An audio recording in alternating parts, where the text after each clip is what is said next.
For today's video, BITYOW, tayo ay nagpapakulo ng tubig at inilagay na nga yung asin at saka alimasag. So medyo marami tayong lulutuin ngayon na mga panglamang dagat.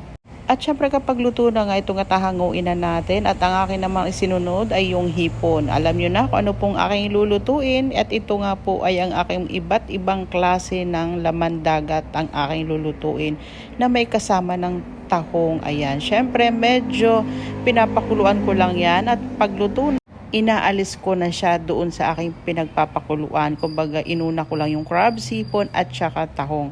At syempre, pagluto na nga ang lahat, ito ng aking mais ay niluto ko naman sa ibang lagayan. At ito na nga ang aking mga laman dagat na aking lulutuin. At syempre, nagisa na nga ako dyan ng bawang, sibuyas. Ayan, kumbaga margarine ang aking nilagay dyan para sa aking pagluluto. Pagkahanda na aking pagluluto. At syempre, nilagyan ko nga ito ng tomato paste, ayan, para meron siyang kulay or ibang lasa naman na medyo maasim-asim ng konti. At syempre huwag natin kakalimutan maglagay ng mamasitas para sa ating gagawing pagluluto. Baga napapunod nyo na po ito sa mga maraming nagvo-vlog. Kaya ito ngayon ang aking hipon, crabs at tahong ay inilagay ko na nga po lahat. At aking nga po ito ay sasangkutsahin lang. Ayan, kung mapapansin nyo, inilagay ko na din yung aking mais.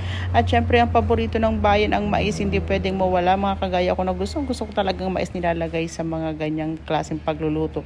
At syempre halo-haluin lang natin para yung sarsa ay mapunta sa ibabaw.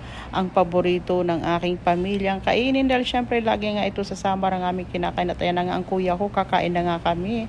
Kain po tayo mga mare. Maraming salamat po lagi sa biyaya at hindi niyo po kami lagi pinababayaan sa aming pagkain araw-araw.